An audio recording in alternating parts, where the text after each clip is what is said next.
Hello friends, स्वागत है आपका अपने चैनल फैक्ट्स अरावली में। हम फिर से लौट आए हैं आपके समक्ष मरने के बाद किए जाने वाले कुछ अनोखे अनुष्ठान का दूसरा भाग।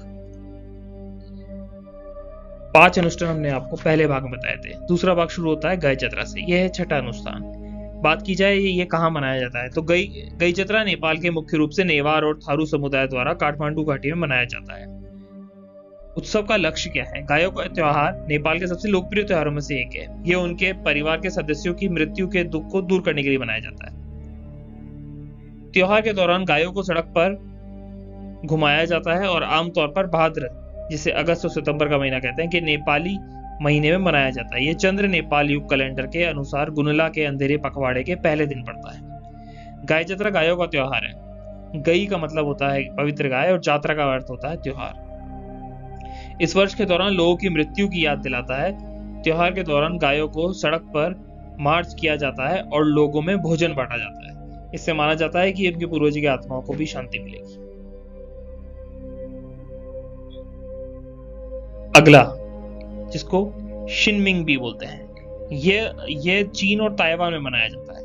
उत्सव का लक्ष्य की बात की जाए तो शिनमिंग या किनमिंग, जो भी कहे, किनमिंग महोत्सव तब होता है जब चीनी लोग अपने पूर्वजों के लिए प्रार्थना करने के लिए कोलंबिया कब्र या कब्रिस्तान जाते हैं।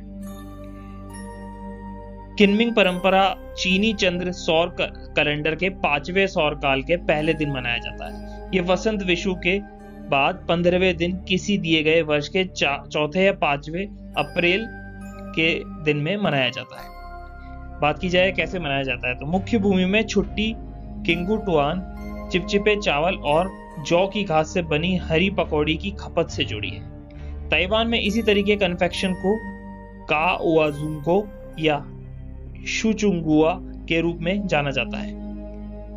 किनमिंग उत्सव मनाने वालों के लिए कब्र स्थलों पर अपने पूर्वजों को याद करना और उनके सम्मान करने का एक अवसर है। युवा और बूढ़े पूर्वजों के सामने प्रार्थना करते हैं, कब्रों पर झाड़ू लगाते हैं और पूर्वजों को भोजन, चाय, शराब, चॉपस्टिक, जॉस, पेपर या अन्य चीजें तर्पण चढ़ाते हैं। संस्कारों की एशिया में एक लंबी परंपरा रही है, खासकर किसानों के बीच। कुछ लोग बाग किनमिंग पर अपने साथ विलो की शाखाएं ले जाते हैं और अपने गेट और या सामने के दरवाजे पर विलो की शाखाएं लगाते हैं। उनका मानना है कि विलो शाखाएं किनमिंग पर भटकने वाली बुरी आत्माओं को भगाने में मदद करती है। किनमिंग पर लोग परिवार के साथ घूमने जाते हैं, वसंत की जुताई शुरू करते हैं, गाते हैं, नाचते हैं। किनमिंग भी एक ऐसा समय है जब युवा जोड़े परंपरागत रूप से प्रणय निवेदन करना शुरू करते हैं। इसके सौंदर्य की बात की जाए तो ये एक और लोकप्रिय काम है। जानवरों या चीनी ओपरा के पात्रों के आकार में पतंग उड़ाना और एक और आम प्रथा जलती हुई कागज या अगरबत्ती या पटाखों के बजाय फूल ले जाना भी होती है। अगला अनुष्ठान है पितृपक्ष। पितृपक्ष हिंदू समुदाय से जुड़ता है। बात की जाए कहाँ मनाया जाता है, यह हिंदू अवकाश भारत जैसे क्षेत्रों में मनाया जाता है जो हिंदू धर्म के सदस्यों के साथ भारी आबादी वाले हैं। उत्सव का लक्ष्य क्या है?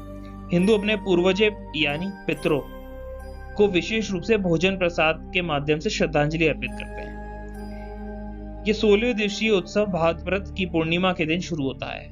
सर्वपितृ अमावस्या पर समाप्त होता है। अमावस्या का दिन और आमतौर पर सितंबर और अक्टूबर के बीच कुछ समय पड़ता है।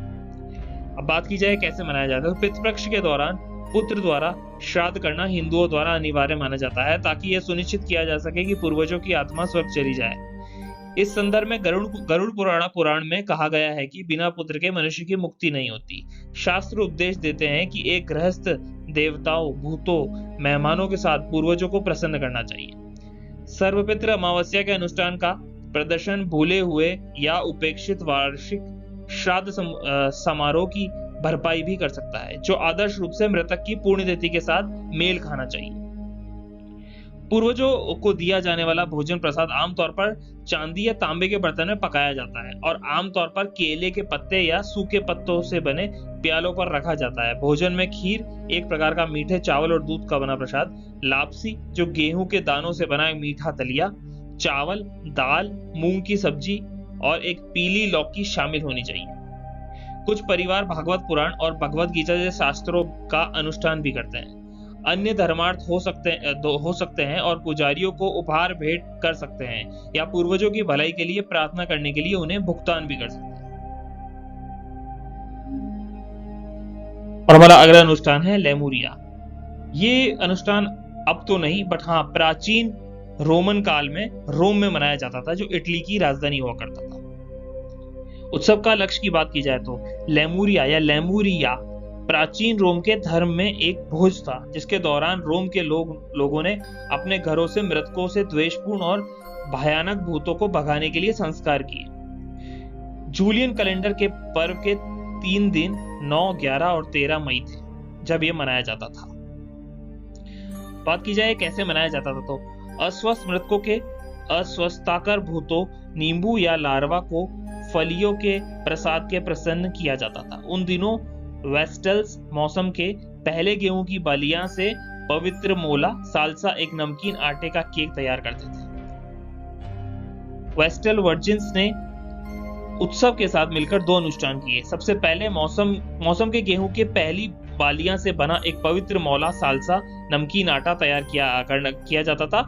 इसी वेदी पर उनके बलिदान से पहले पशु पीड़ितों पर और पूरे साल पवित्र अग्नि में छिड़का जाता था। दूसरे अनुष्ठान जो 13 मई को किया जाता था, उसमें पॉन्स सबलिसियस के 30 बूढ़े लोगों को छवियों को तिम्बर नदी में फेंकना था। सार्वजनिक रूप से सर्कस मैक्सिमस में 11 तारीख को मंगल ग्रह के सम्मान में खेलों का आयोजन किया गया था और 13 तारीख को बुद्ध के मंदिर 495 ईसा पूर्व में समर्पित की स्मृति है। व्यापारियों ने धूप की पेशकश की और लॉरेल शाखाओं का इस्तेमाल मंगल ग्रह से पानी छिड़कने के लिए किया। अपने व्यवसाय को समृद्ध बनाने के लिए बुद्ध की सहायता प्राप्त करने के लिए अपने और अपने माल पर पोर्टा कैपेना में मरकरा का कुआं खोदा। इसके सौंदर्य की बात की जाए तो ओविड में नोट किया गया है कि इस त्योहार पर रात पर नंगे पैर चलने और कंधे पर काली फलियां फेंकने से बुरी आत्माओं को शांत करना या निकालने का रिवाज है। ये घर का मुखिया था जो आधी रात को उठने और नंगे पैरों घर के चारों ओर घूमने के लिए काली फलियां फेंकता था और मंत्र दोहराता था। मैं इन्हें भेजता हूँ, इन फलियों के साथ मैं तुझे और मेरा पीछा छुड़ाता हूँ। 9 बार किया जाता था। घर वाले तब दोहराते हुए कांसे के बर्तनों से टकराते थे, मेरे पिता और पूर्वजों के भूत चले जाओ। ऐसा 9 बार किया जाता था। और रोचक जानकारी जानने के लिए जुड़े रहिए हमारे चैनल से। उसके लिए प्लीज डू लाइक और सब्सक्राइब आवर चैनल और नए नोटिफिकेशन जानने के लिए बेल आइकन को दबाना ना भूलें। आपका दिन शुभ रहे। धन्यवाद।